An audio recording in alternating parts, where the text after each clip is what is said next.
আসসালামু আলাইকুম। আমি মোহাম্মদ সাকিব আল হাসান। আমি বায়োলজিস্টার একজন রিসার্চার এবং আমি বায়োলজিস্টারে ফিনান্সিয়াল এবং ডকুমেন্টেশন অফিসার হিসেবে কাজ করছি। আলহামদুলিল্লাহ, আজকে আমাদের নতুন একটা আর্টিকেল অ্যাকসেপ্ট হলো, যেটা ল্যাব বেসড একটা কাজ।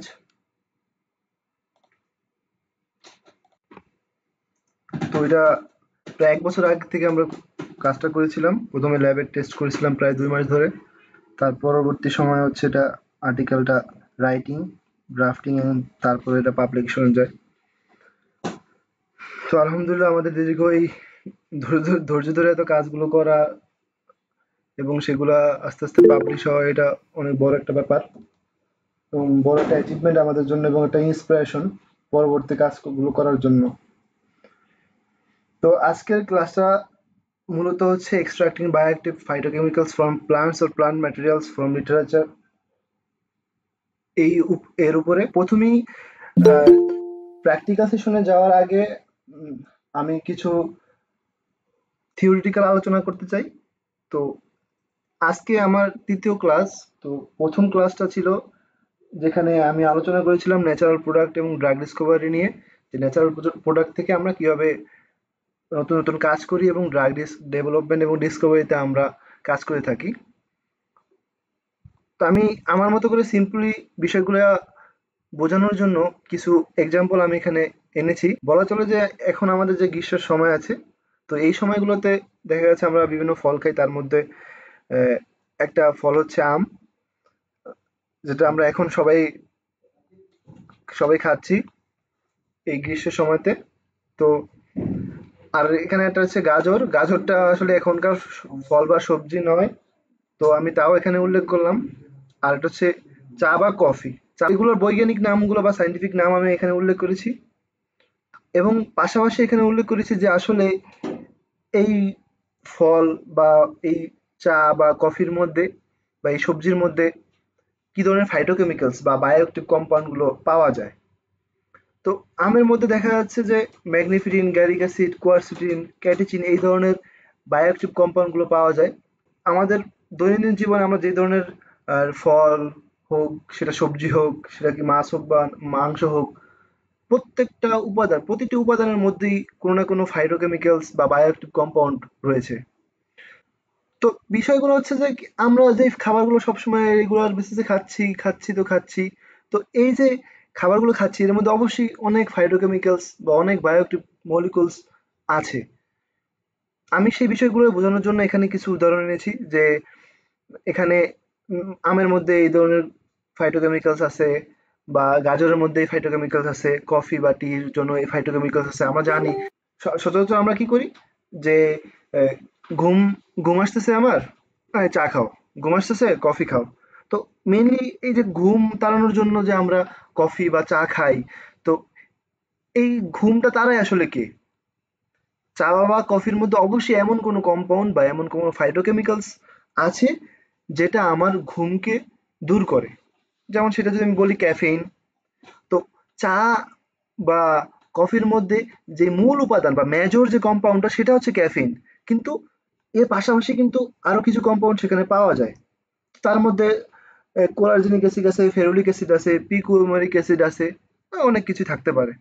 কম্পাউন্ড গুলো বা ফাইটোকেমিক্যালস গুলোর স্পেসিফিক বিভিন্ন অ্যাক্টিভিটি, বায়োলজিক্যাল অ্যাক্টিভিটি আছে। এবং আমরা এইটা জানি যে বায়োলজিক্যাল অ্যাক্টিভিটি আবার দুটো সেকশনে ভাগ হয়। একটা হচ্ছে ফার্মাকোলজিক্যাল অ্যাক্টিভিটি এবং আরেকটা হচ্ছে টক্সিকোলজিক্যাল অ্যাক্টিভিটি। আমি বলি ন্যাচারাল প্রোডাক্ট হচ্ছে যে এমন সব প্রাকৃতিক সোর্স যেখান থেকে আমরা বিভিন্ন বায়োঅ্যাক্টিভ ফাইটোকেমিক্যালস বা কম্পাউন্ড পাই। সেটা হতে পারে প্লান্ট, হতে পারে কোনো মাইক্রো অর্গানিজম, বা হতে পারে মেরিন সোর্স বা অন্যান্য আদার সোর্স।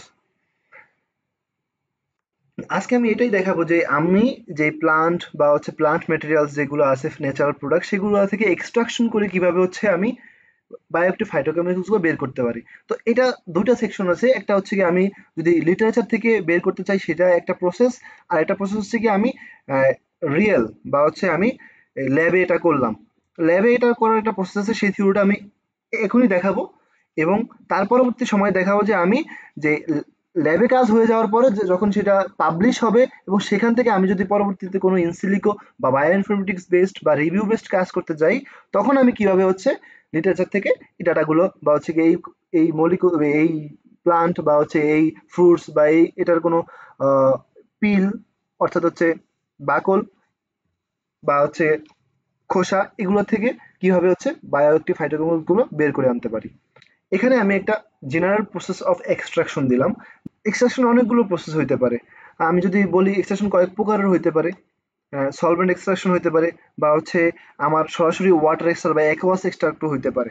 অ্যাকোয়াস এক্সট্রাক্টের ক্ষেত্রে হচ্ছে এই আমি আমার ডিজায়ারেবল স্যাম্পল নিলাম, তারপরে সেটার মধ্যে একটা নির্দিষ্ট অ্যামাউন্ট হচ্ছে ওয়াটার নিয়ে তারপরে আমি সেটাকে এক্সট্রাকশন করলাম। সেটা একটা প্রসেস, সেটা হচ্ছে ওয়াটার বা অ্যাকোয়াস এক্সট্রাকশন।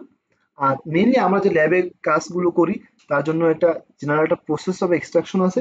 সেটা আমি যদি আপনাদেরকে সিরিয়াল বাই একটু বোঝানোর চেষ্টা করি। তো প্রথমে আমরা হচ্ছে স্যাম্পল কালেকশন করব। স্যাম্পল হতে পারে, আমি প্লান্ট নিলাম, তো প্লান্টের বিভিন্ন পার্ট হতে পারে। তো আমার স্যাম্পল কালেকশন আমি করব। তো স্যাম্পল কালেকশনের ব্যাপারে আমি যদি কোনো একটা প্লান্ট সিলেক্ট করি যে হ্যাঁ আমি এই প্লান্টের এক্সট্রাকশন করতে চাই, তো এখন আমি প্লান্টের আবার বিভিন্ন পার্ট আছে। আমি কি এটা লিভসের করতে চাই, নাকি আমি আমার প্লান্টের যে বার্কটা আছে সেটা করতে চাই, নাকি রুটের করতে চাই। যদি আমি রুটের করতে চাই তাহলে রুটের স্যাম্পল আমি কালেক্ট করব। যদি আমি কোনো একটা ফ্রুটসের করতে চাই, ফ্রুটসের কয়েকটা পার্ট আছে, পিল যদি আমি খোসা নিয়ে করতে চাই তাহলে খোসাটাকে আমি আগে ছিঁড়ে নেব, খোসাটাকে আমি হচ্ছে স্যাম্পল হিসেবে নেব, এটা আলাদা করব। যদি আমি আমের মধ্যের যেই অংশটা আছে রসালো অংশ সেটা যদি চাই তাহলে সেটা আবার ভিন্নভাবে নিতে হবে। তো আমি ইন জেনারেল এখানে হচ্ছে একটা নিলাম যে আমি খোসা এক্সট্রাকশন করব। আমি প্রথমে সেগুলো হচ্ছে আমি কালেক্ট করলাম। কালেক্ট করার পর তারপর এগুলো ড্রাইং করতে হবে, আমার শুকাইতে হবে। তো এখানে ড্রাইং এর আমি কোনো প্রসেস দেই নাই, কিন্তু ড্রাইং এর আসলে দুই প্রকার ড্রাইং আছে। আমরা যারা ফার্মাকোলজি পড়াশোনা করেছি আমরা জানি ড্রাইং দুই প্রকার, একটা হচ্ছে ন্যাচারাল এবং একটা হচ্ছে আর্টিফিশিয়াল। তো ন্যাচারালের আবার দুটো সেকশন আছে, সেটা হচ্ছে একটা হচ্ছে গিয়ে সান ড্রাইং আর একটা হচ্ছে শেড ড্রাইং। আমরা জানি যে সান ড্রাইং হচ্ছে সরাসরি সূর্যের আলোতে যেটা শুকাবে সেটা হচ্ছে সান ড্রাইং, আর এটা হচ্ছে যে শেড ড্রাইং, যদি আমরা হচ্ছে সরাসরি সূর্যতে না দেই, উপরে কোনো একটা পর্দা বা কোনো কিছু একটা দিয়ে তারপরে যদি ওটা শুকাই সেটা হবে শেড ড্রাইং। আর আরেকটা হচ্ছে আর্টিফিশিয়াল ড্রাইং। তো আর্টিফিশিয়াল ড্রাইংটা আমরা সবচেয়ে বেশি প্রেফার করি, কারণ হচ্ছে আমাদের নির্দিষ্ট একটা তাপমাত্রায় হচ্ছে আমরা এটাকে শুকাতে চাই। তো ওভেনে দিলে এটা শুকিয়ে যাবে। তো আমরা মেইনলি আর্টিফিশিয়ালের ক্ষেত্রে ওভেনে একটা টেম্পারেচারে আমরা হচ্ছে এটা ড্রাইং করি। তো প্রথম হচ্ছে স্যাম্পল কালেকশনের পরে আমাদের মূল টার্গেট হচ্ছে এটাকে আমরা ড্রাইং করব। সেটা যে কোনো স্যাম্পল হোক, সেটা রুট হোক বা বার্ক হোক বা লিভস হোক, সেটাকে আমরা আমরা হচ্ছে ড্রাইং করব। ড্রাইং এর পরবর্তী ধাপ হচ্ছে আমার এটাকে পাউডার ফর্মে নিয়ে যেতে হবে। এটাকে আমার পাউডার ফর্মে নিয়ে যেতে হবে। যেই কোনো পার্টি হোক না কেন সেটাকে আমার ড্রাইং করার পরে পাউডার ফর্মে নিয়ে যেতে হবে। তো আমি পাউডার ফর্মে নিয়ে গেলাম। তো পাউডার ফর্মে নিয়ে যাওয়ার পরে আমার পরবর্তী কাজটা হবে যে কোনো একটা সুইটেবল সলভেন্ট দেওয়া। যে সুইটেবল সলভেন্ট বলতে হচ্ছে যে আমি আসলে কোন সলভেন্ট দিয়ে এক্সট্রাক্ট করতে চাচ্ছি এটা আমার উপর ডিপেন্ড করতেছে। আমি যদি ইথানল দিয়ে করতে চাই তাহলে আমি সেটাও করতে পারবো, আমি যদি মিথানল দিয়ে করতে চাই আমি সেটাও করতে পারবো, বা হচ্ছে আমি অ্যাসিটন বা হেক্সেন বা অন্য অন্য যে সলভেন্টগুলো আছে আমি যদি সেইগুলো দিয়ে এক্সট্রাকশন করতে চাই তাহলে আমি সেটা পারবো। তো এখানে একটা ফ্যাক্ট কাজ করে যে যদি আমি ইথানল দিয়ে এক্সট্রাকশন করি তাহলে ইথানলে যে এক্সট্রাকশন করার পরে যেসব কম্পাউন্ডগুলো আমি আইসোলেট করতে পারবো বা ডিটেক্ট করতে পারবো, হয়তোবা সেম সেই এই কম্পাউন্ডগুলো আমি মিথানল এক্সট্রাকশন দিয়ে করলে হয়তোবা সেই কম্পাউন্ডগুলো পাবো না, কিন্তু আদারওয়াইজ অন্য কম্পাউন্ডগুলো পাবো যেগুলো হচ্ছে ইথানলে বা মিথানলে সলভেন্ট। যেগুলো ইথানলে সলভেন্ট সেগুলো ইথানল এক্সট্রাকশনের মধ্যে আমি পাবো, যেগুলো মিথানলে সলভেন্ট সেগুলো আমি মিথানল এক্সট্রাকশনে পাবো, এবং যেগুলো অ্যাসিটনে সেগুলো আমি অ্যাসিটনে পাবো। তো এই সলভেন্ট যোগ করার পরে আমি এই পাউডার এবং সলভেন্টকে খুব ভালো করে মিক্সচার করব, খুব ভালো করে, যাতে সম্পূর্ণ অংশটাতে সে ডিজলভ হইতে পারে। এবং এই প্রসেসটা করার পরে আমি এটাকে ল্যাবে বা হচ্ছে আমি যেখানে রাখি না কেন একটা নির্দিষ্ট কক্ষ তাপমাত্রা বা হচ্ছে আমরা যেটাকে বলি যেটা আপনার এনভায়রনমেন্ট সুইটেবল এনভায়রনমেন্টে আপনি রাখবেন, সেটা 3 থেকে 4 সপ্তাহ রাখতে পারেন। অনেক সময় এটা 2 সপ্তাহ হলেও হয়। হ্যাঁ, তো আমরা সবসময় প্রেফার করি এটা 3 থেকে 4 সপ্তাহ হলে খুব ভালো হয়। 3 থেকে 4 সপ্তাহ রাখলাম এবং আমি কন্টিনিউয়াসলি 2 দিন বা একদিন পর পর বা রেগুলার কন্টিনিউয়াস বেসে এসে এটাকে হচ্ছে আমি ভালো করে আবার মিক্সার করবো এইভাবে চলে থাকবে। এবং আফটার 3 or 4 উইকস এর পরে আমরা হচ্ছে এটা ফিল্ট্রেশনে যাব। অর্থাৎ এখানে আমরা জানি যে পাউডার যখন আমি ফর্ম করেছি, তো তার পরবর্তীতে সলভেন্ট যোগ করার পরে এখানে কিন্তু পাউডারের মধ্যে কিন্তু কিছু ডাস্ট বা হচ্ছে কিছু আনইনটেনশনাল কিছু পার্টিকেলস থেকে যায় বা রয়ে যায়। তো সেগুলোকে রিমুভ করা হচ্ছে আমার এখানে ফিল্ট্রেশনের মূল উদ্দেশ্য, যে আমরা কোনো ডাস্ট পার্টিকেল যাতে না থাকে, ওখানে কোনো ডাস্ট পার্টিকেল যাতে না থাকে। তো সেই ফিল্ট্রেশন আমি প্রসেসের পরেও করলাম। প্রথমে কটন দিয়ে করলাম, তারপরে ওয়েটম্যান ফিল্টার পেপার দিয়ে করলাম। হ্যাঁ, তো তারপরও আরো সুপার ফিল্টার পেপার আছে, সেগুলো আমরা ইউজ করতে পারি। আলট্রা সুপার ফিল্ট্রেশন, সেটা আমরা করতে পারি। তারপরে হচ্ছে আমরা যেই তরল অংশটুকু পাবো বা হচ্ছে যে লিকুইডটা পাবো, সেটা হচ্ছে আমরা অ্যালুমিনিয়াম ফয়েল দিয়ে কোনো একটা বিকারে বা কোনো একটা সুইটেবল একটা ভলিউমে আমরা এতে রেখে তারপর হচ্ছে উপরে ফয়েল পেপার দিয়ে সেখানে আমরা ভোলাটাইল হওয়ার জন্য, যেহেতু ইথানল মিথানল ভোলাটাইল, তো ভোলাটাইল হওয়ার জন্য আমরা কিছু ফুটো বা ছিদ্র করে দেব। এবং কিছুদিন পর এটা অটোমেটিক, যেহেতু ইথানল মিথানল হচ্ছে আমার ভোলাটাইল, তো ওগুলো উড়ে যাবে এবং নিচে হচ্ছে আমার এক্সট্রাকশনটা থেকে যাবে। তো তারপরে হচ্ছে আমাদের ২টা পার্ট আছে এখানে, যে আমরা চাইলে ২টা জিনিস করতে পারি। সেটা হচ্ছে সরাসরি এক্সট্রাক্ট থেকে আমরা কাজ করতে পারি। আবার হচ্ছে আমরা এটাকে ল্যাবে পাঠিয়ে আমরা সেপারেশন ডিটেকশন করতে পারি যে এটার মধ্যে কি কি কম্পাউন্ড বা আছে, কেমিক্যালস আছে, এবং সেই কেমিক্যালস এর মধ্যে কোনো একটা স্পেসিফিক কেমিক্যাল বা কম্পাউন্ডকে আমি চুজ করে কাজ করতে পারি বা আমি এক্সট্রাকশন দিয়ে কাজ করতে পারি। তো এক্সট্রাকশন দিয়ে কাজ করলে হয় কি, দেখা যাচ্ছে যে আমরা সকল ধরনের ফার্মাকোলজিক্যাল অ্যাক্টিভিটি পাইলাম, কিন্তু আমরা সেখানে নির্দিষ্ট করে বলতে পারবো না যে হ্যাঁ, এই কম্পাউন্ডটার জন্যই আমার অ্যান্টিঅক্সিডেন্ট প্রপার্টিস দিতেছে বা অ্যান্টি ক্যান্সার দিতেছে বা অ্যান্টি ইনফ্ল্যামেটরি দিতেছে, সেটা আমরা নির্দিষ্ট করে বলতে পারবো না। কিন্তু যখন যদি আমরা ওখান থেকে একটা কম্পাউন্ড সিলেক্ট করতাম যে হ্যাঁ, এই কম্পাউন্ডটা আমি নিয়ে কাজ করতেছি, তখন আমি ওই কম্পাউন্ড নিয়ে কাজ করলেই আমি এসএসসি বলতে পারবো হ্যাঁ, এই কম্পাউন্ডের জন্যই এই অ্যাক্টিভিটি শো করতেছে। তো সেপারেশন এবং ডিটেকশনের মেথডে যদি আমি যাই, সেখানে সেপারেশন এবং ডিটেকশন ২টা বেসিসে কাজ করে। এসপিএলসি, জিসি, এলসি, টিএলসি বা ইউএসপিএলসি, এগুলো হচ্ছে সেপারেশনের ক্ষেত্রে কাজ করে। যে আসলে মিক্সচার গুলা থেকে যে আমার যে এক্সট্রাকশনের যে মিক্সচার আছে, সেখান থেকে কম্পাউন্ড গুলোকে একটা থেকে আরেকটাকে সেপারেশন করে জাস্ট, যে এই কম্পাউন্ড থেকে ওই কম্পাউন্ড, ওই কম্পাউন্ড থেকে ওই কম্পাউন্ড গুলো সেপারেশন করে। কিন্তু ডিটেকশনের জন্য আমার এক্সট্রা কিছু জিনিস দরকার হয়। সেটা ইউবিআইএস, বিআইএস হতে পারে, এসপিএলসি এমএস হতে পারে, জিসিএমএস হতে পারে, এলসিএমএস হতে পারে।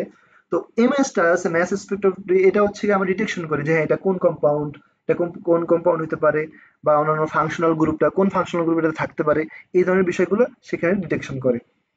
তো ওভারঅল প্রসেসটা হচ্ছে এখানে এটাই, যে আমি যদি একটু সামারি করি, সেটা হচ্ছে যে প্রথমে আমি কোনো একটা প্লান্টের কোনো একটা অংশ বা হচ্ছে আমি কোনো একটা ফ্রুটস এর যদি কোনো একটা অংশ নিয়ে কাজ করতে চাই, তো প্রথমে স্যাম্পল আমি নেব, স্যাম্পল কালেকশন করব, তারপর ড্রাইং করব, ড্রাইং এর পরে আমি হচ্ছে সেটাকে পাউডার ফর্মে নিয়ে যাব। তারপরে যে কোনো একটা সুইটেবল সলভেন্ট দেওয়ার পর আমি সেটাকে খুব ভালো করে মিক্সচার করব। ভালো করে মিক্সচার করার পর সেটাকে আমি 3 থেকে 4 সপ্তাহ স্ট্রে করব। এবং তারপরে যে ফিল্ট্রেশনে আমি যাব। ফিল্ট্রেশন হওয়ার পরে আবার সেটা হচ্ছে ভোলাটাইল হওয়ার জন্য, সলভেন্টটা ভোলাটাইল হওয়ার জন্য আমার একটা সার্টেন পিরিয়ড 7 or 10 days এর মতো আমি স্টেবল হব, সেখানে রাখবো।